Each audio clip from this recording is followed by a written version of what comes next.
¿Qué tal? Muy buenas tardes. Soy el doctor Humberto Ruiz García y me acompaña el doctor Mario Salvador García Contreras. Quisiéramos agradecer al comité organizador y en particular felicitar al doctor Luis Javier Cárdenas por haber organizado este tan importante curso y en circunstancias tan difíciles. Mario, muy buenas tardes. Hola Humberto, buenas tardes. Sí, como dices, realmente esta situación pues ha sacado lo mejor y lo peor. En este caso sacó lo mejor del doctor Cárdenas. Ante esta situación pues ha visto que ha respondido bastante bien, ¿no? Con este curso, excelente.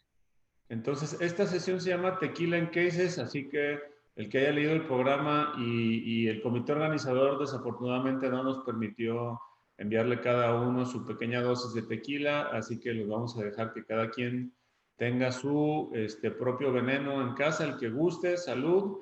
Y lo que quiero es participarles, bueno, estas sesiones tienen el objetivo de ser interactivas en la mayor medida posible. Entonces estaremos contando con nuestros ponentes y estaremos muy pendientes de las preguntas del público. Vamos a presentar 5 casos clínicos que son de interés para oftalmólogos generales. Tenemos la presencia de oftalmólogos destacados, empezando por el doctor Santiago García Arroyo, quien es adscrito al servicio de segmento anterior en el Hospital para Evitar la Ceguera de México. En segundo lugar, tenemos un caso que nos presenta la doctora Valeria Sánchez Huerta, quien es especialista en córnea y enfermedades de la superficie ocular y aparte es directora general del Hospital para Evitar la Ceguera en México. En tercer lugar, nos va a presentar nuestro querido amigo Mario un caso clínico de interés para todos. Mario, como saben, es expresidente de la Asociación Mexicana de Asociación de Retina de Occidente y él es adscrito o médico de base en el Centro Médico Nacional de Occidente. En cuarto lugar, tendremos la oportunidad de ver un caso un caso presentado por el doctor Gerardo García Aguirre, quien es presidente de la Asociación Mexicana de Retina y actualmente adscrito al servicio de retina en el Hospital de la Asociación para Evitar la Ceguera en México. Y en último lugar tendremos una presentación del doctor Javier Campos Moller, quien él es especialista en glaucoma y segmento anterior y casos complicados en Newfoundland, en Canadá. Entonces, sin más, los dejo con el primer caso clínico del doctor Santiago García Arroyo. Presentamos el caso de un paciente masculino de 6 meses de edad sin antecedentes familiares de importancia que se presentó a la consulta de la Asociación para Evitar la Ceguera en México con el diagnóstico previo de una catarata congénita del ojo izquierdo. El ultrasonido de este paciente mostró en la proyección modo B la persistencia de una arteria hialoidea y un eje antero-posterior de 20.39 milímetros sin otros datos. El Doppler no mostró datos de flujo en la arteria hialoidea.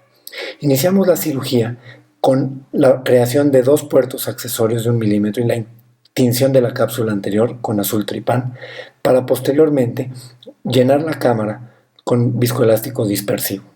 Se inicia la creación de una cápsula Rexis con la ayuda de un quistitomo y una pinza tubular para conseguir un desgarro circular continuo y central.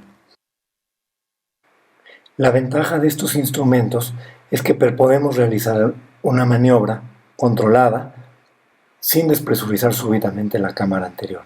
Ahora, con la ayuda de un vitrector calibre 23 y una irrigación por el otro puerto, podemos aspirar el contenido de la bolsa y dejar la opacidad polar posterior para el final. Con la ayuda del quistitomo, realizamos la disección cuidadosa de dicha opacidad de la cápsula posterior y podemos observar que hay un vaso que parte radialmente en el meridiano de la 5. En este momento confrontamos el hallazgo quirúrgico con el hallazgo de la ultrasonografía, dado que estos vasos presentan flujo y lo podemos constatar por la presencia de un sangrado dentro de la bolsa.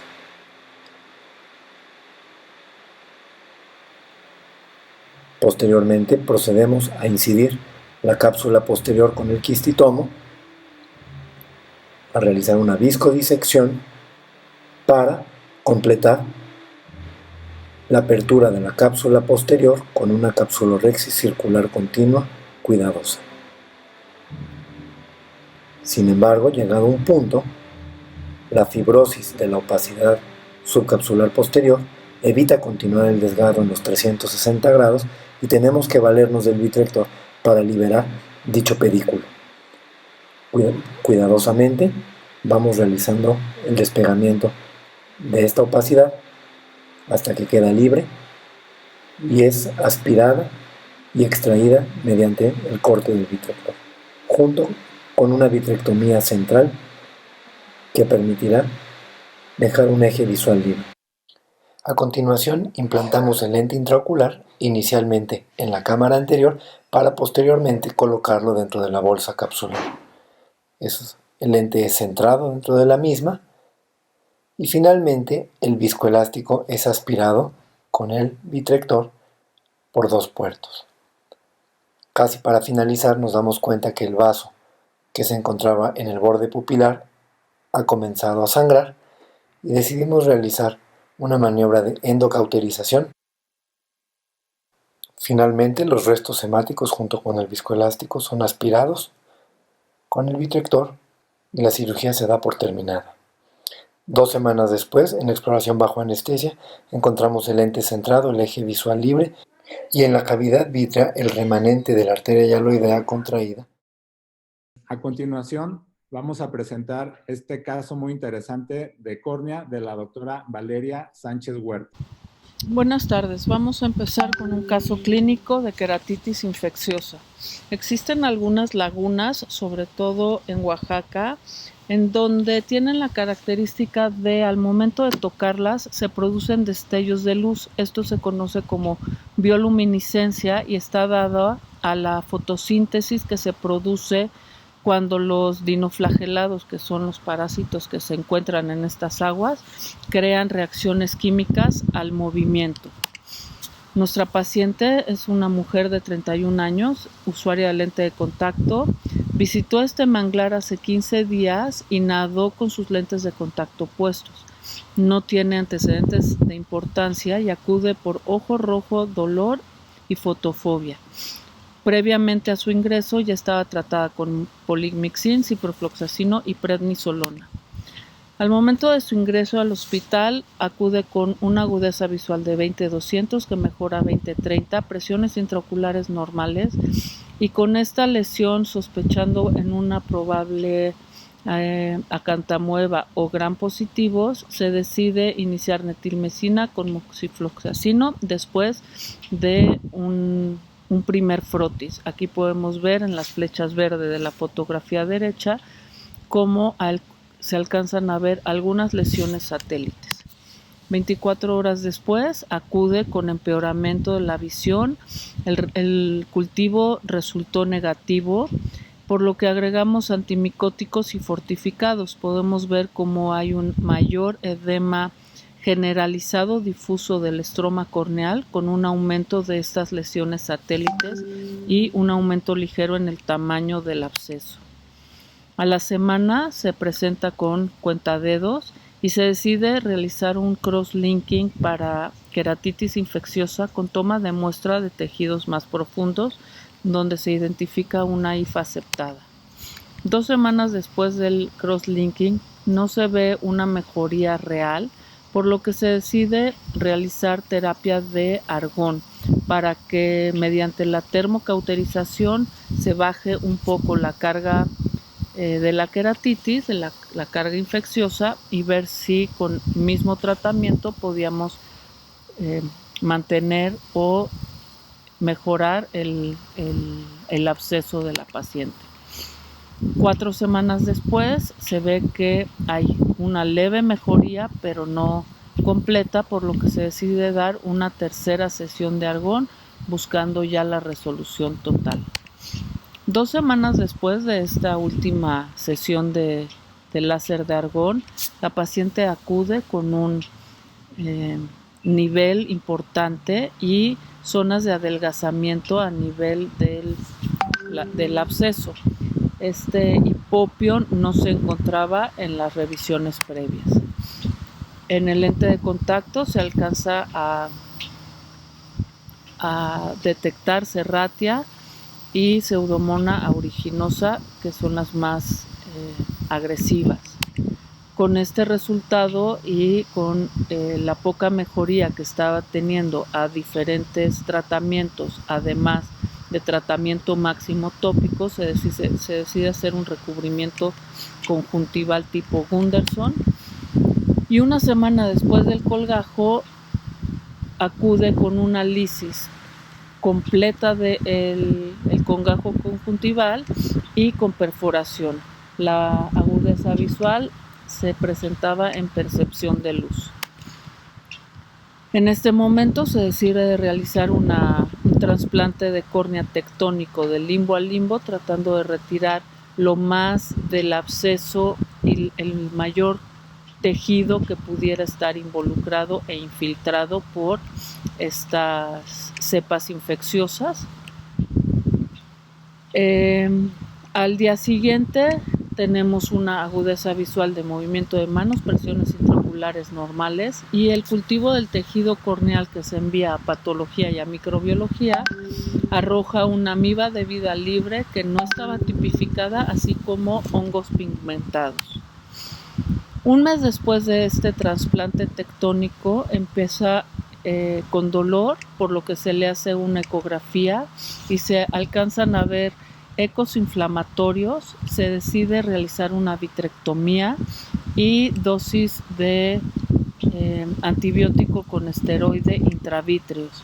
Se toman muestras de córnea, de humor vítreo, y aquí podemos ver que salió la patología negativa a hongos y bacterias y el humor acuoso también negativo para hongos y bacterias.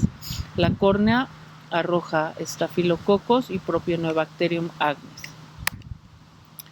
A las 28 semanas, esto es 4 meses después de la vitrectomía, teníamos un ojo ya bastante tranquilo y bastante frío, excepto que no lográbamos mantener el epitelio cerrado. Continuaba con un defecto epitelial de manera muy importante, por lo que se decide colocar un lente de contacto terapéutico. Al 6º mes después de la vitrectomía, estos son 36 semanas de su ingreso, tenemos una agudeza visual de movimiento de manos, está estable y empezamos a retirar medicamentos. El defecto epitelial se logra controlar y la preparamos para, cumpliendo el año del trasplante, hacer un trasplante de células de limbo para empezarla a preparar para un evento ya más definitivo y una rehabilitación visual. 2 meses después del SLED, se encuentra con movimiento de manos, 14 milímetros de mercurio, e iniciamos suero autólogo para mantener una superficie más regular. 4 meses después del SLED acude con dolor muy importante, presiones intraoculares de hasta 40 milímetros de mercurio, a lo que decidimos tratarla con lubricantes hipotensores vía oral, así como colocar una membrana amniótica con lente de contacto.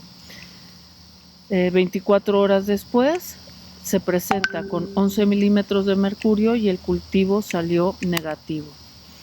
Con esto podemos ver cómo pacientes que pueden llegar con las lesiones y los abscesos no tan grandes y pareciera que no tan agresivos, como de manera muy acelerada pueden continuar un proceso de lisis y un proceso de destrucción importante de los tejidos que están involucrados. Aquí podemos ver la línea de tiempo como de su ingreso hasta después del SLED se nos fue saliendo de las manos y íbamos siendo más reactivos ante lo que se presentaba. Ahora lo que tenemos que decidir es si hacemos un recubrimiento conjuntival, un trasplante tectónico, otro crosslinking o cuál será el plan a seguir. Muchas gracias. A continuación, el doctor Mario García nos va a presentar su caso clínico quirúrgico. Gracias al doctor Cárdenas por su invitación a este congreso. Saludos, Humberto. Gracias también por invitarme a participar en este módulo de Tequila en Cases. A continuación voy a hablar acerca de esta técnica de la red para la corrección de la afaquia.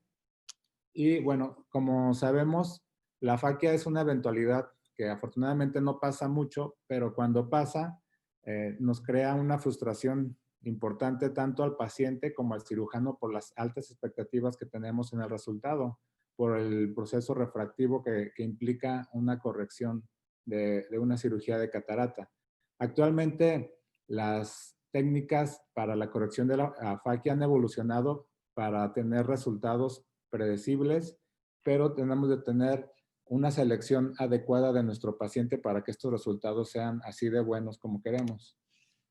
¿Cuántas técnicas hay para la corrección de afaquia? Bueno, esto tiene su historia.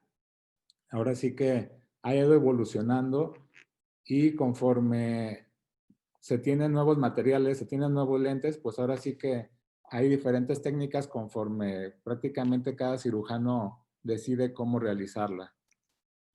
Sin embargo, la técnica que nosotros elijamos debe tener como principales ventajas ofrecerle una mayor seguridad a nuestro paciente y mejorar su estado refractivo, de forma de que nosotros a la hora de llevarla a cabo también tengamos el cuidado de tener el menor traumatismo posible a los tejidos, tanto del iris como de la córnea, buscar que el tipo de sutura que utilicemos y el tipo de lente sean los ideales para buscar que la permanencia de este procedimiento nos ofrezca un resultado a largo plazo, que nuestro lente quede adecuadamente centrado, que no nos irrite los tejidos uveales y que en caso de que así sea podamos realizar un procedimiento para revertirlo, podamos sacar este lente y estos materiales que utilicemos.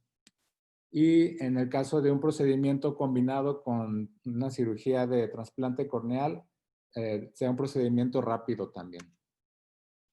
De modo que este artículo del 2017 nos habla cómo se ha desarrollado este procedimiento de la red. Generalmente este procedimiento ya se ha venido utilizando durante tiempo por los cirujanos de retina con la finalidad de impedir el paso del aceite de silicón hacia la cámara anterior en pacientes áfacos.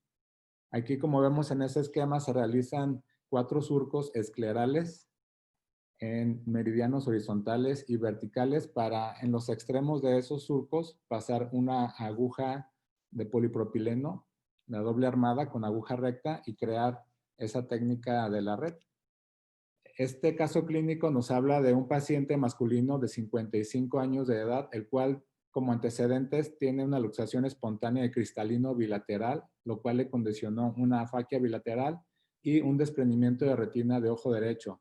Este paciente se corregía su afaquia con lente de contacto, de forma de que tenía un ojo seco severo y alteraciones de la superficie ocular severas también. Ya no toleraba el lente de contacto, su agudeza visual bastante limitada, y ya que se le hizo una exploración completa y detectamos que tenía un condeo endotelial bajo, aún así planteándole el procedimiento y lo que podíamos alcanzar con esto, el paciente decidió realizar el procedimiento.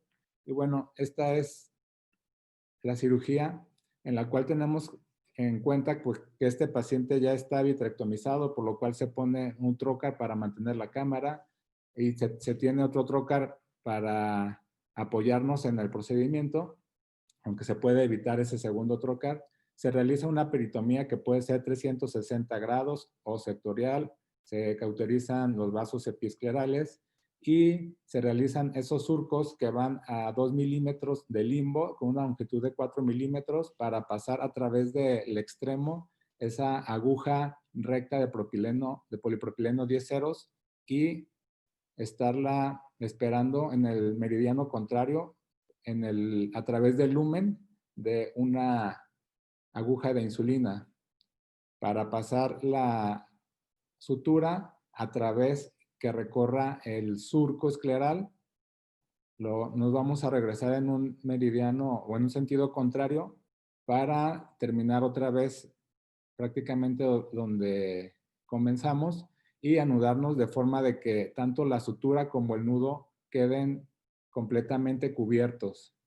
Este procedimiento lo realizamos ahora en un meridiano contrario, como vemos cómo pasa la sutura a través de la pupila y de esta forma formamos esa malla o esa red artificial.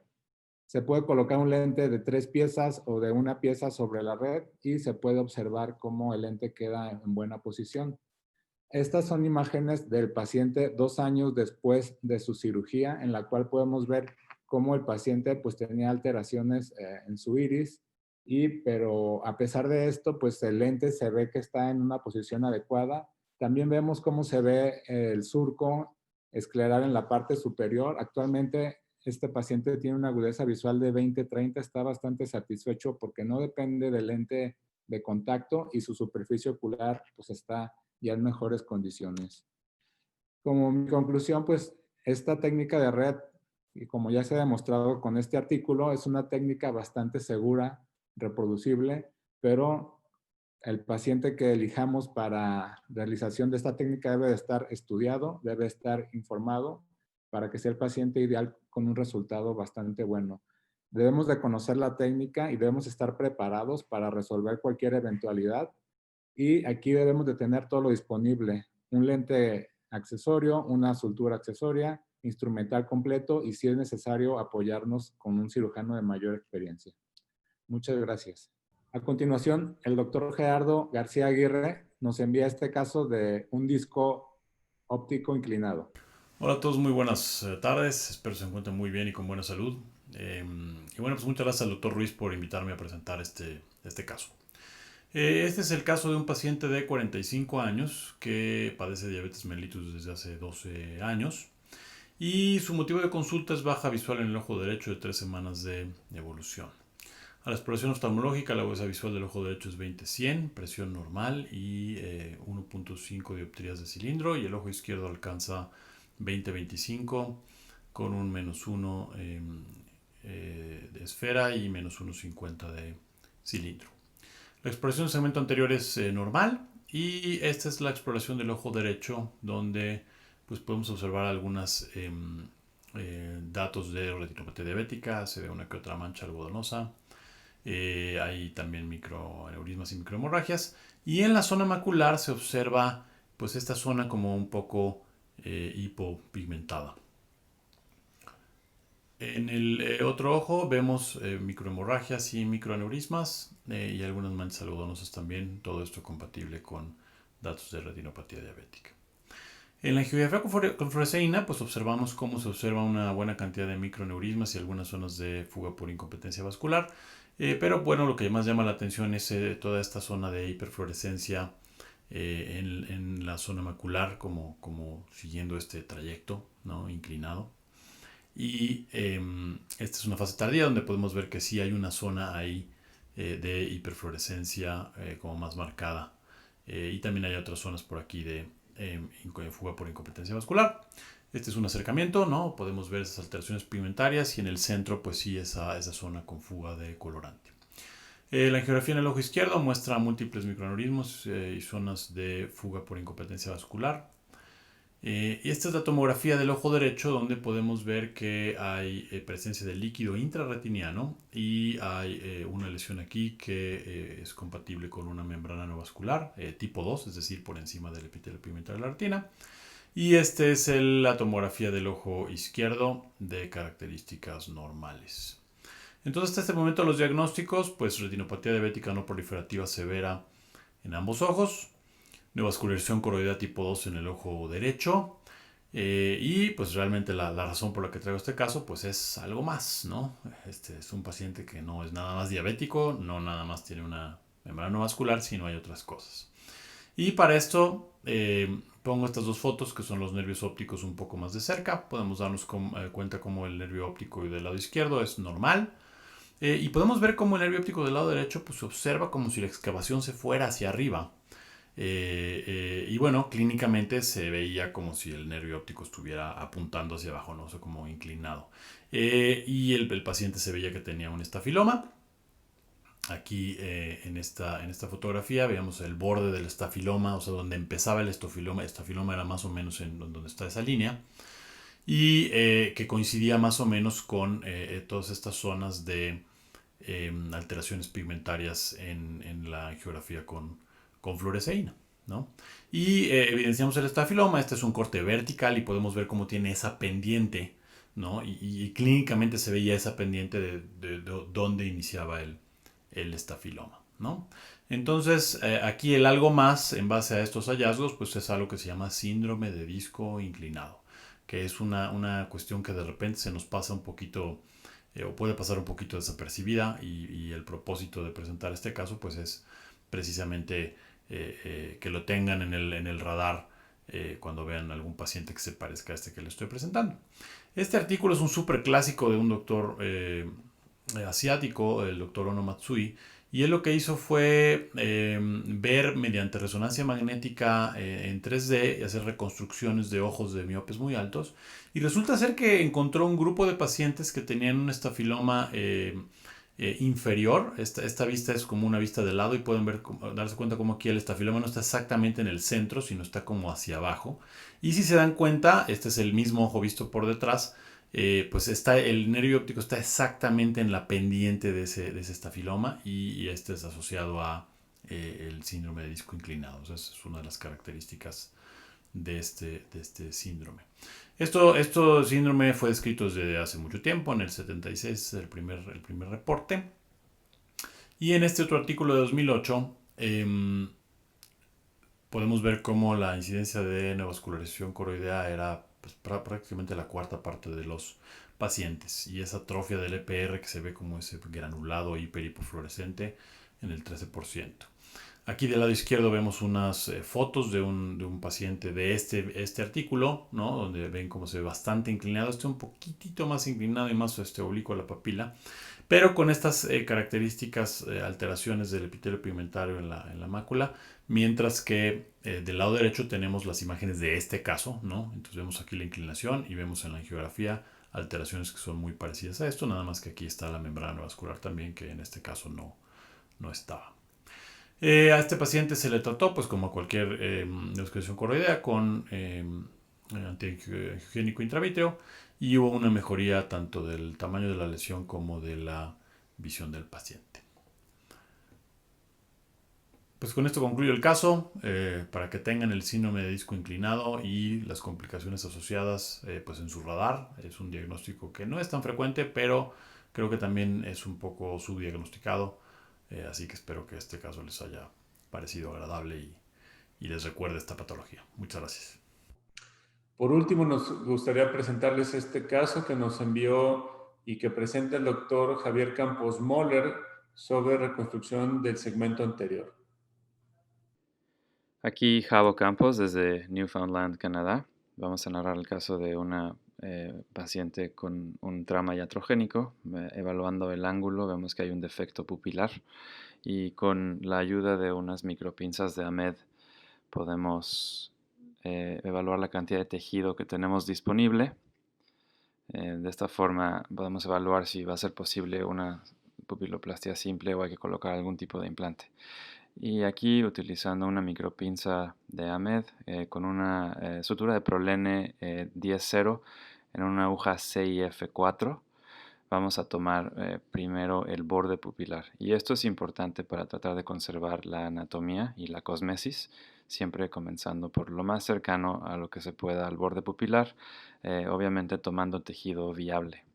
Utilizamos una cánula de viscoelástico para externalizar la aguja, y posteriormente con un gancho de Kuglen vamos a formar un asa. Y aquí tenemos un asa o un loop, y vamos a tener básicamente el loop y una sutura extra que cortamos. Entonces tomamos la primera asa del loop, saltamos la segunda al anudar sobre la pinza, y tomamos la sutura libre, el extremo libre, y jalamos con otra pinza de tal forma que el nudo se desliza dentro del ojo, y aquí vemos como tomamos un poco más cerca la sutura para evitar romperla al apretar el nudo. Este es un nudo de Sipser Sliding Knot o nudo deslizable de Sipser.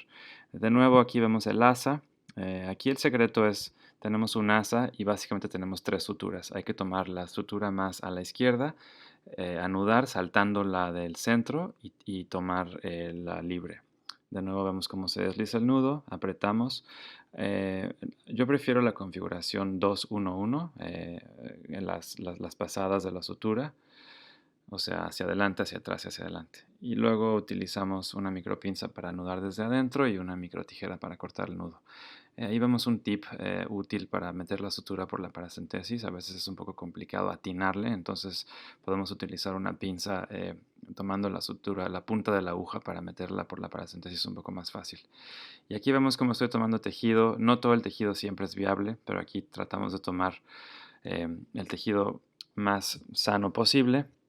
Y esta vez vamos a hacer un nudo de Ahmed o Mac Ahmed, que es básicamente un McCannell modificado. Entonces vamos a externalizar ambas suturas, ambos extremos de la sutura por la misma paracentesis. Vamos a anudar sobre una micropinza y en el nudo de Mac Ahmed se externaliza el iris por la incisión, pero en el Mac Ahmed vamos a internalizar la micropinza de tal forma que al jalar la porción de la sutura que está fuera del ojo podemos darle la tensión adecuada al nudo. Y de esta forma evitamos prolapsar el iris por la herida, que sería el clásico McCannell. De nuevo vemos cómo se anuda por fuera y aquí se introduce la micropinza con uno de los extremos de la sutura. Y importante aquí tensionar la sutura que está fuera del ojo para evitar dañar el ángulo. Cortando los cabos con una microtijera. Y de nuevo verificando que exista suficiente tejido para cerrar el defecto por completo. Y en este caso pusimos una tercera sutura. De nuevo vemos cómo nos ayudamos con la micropinza. Aquí se ve cómo la cánula nos ayuda a montar la aguja en la cánula de viscoelástico, de esta forma externalizando la aguja.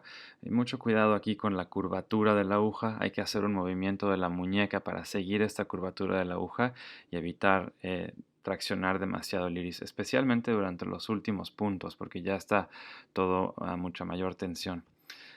Y esta vez vamos a hacer un nudo intraocular, básicamente como se anudaría cualquier otro nudo de conjuntiva, por ejemplo, pero esto se hace adentro del ojo intraocularmente.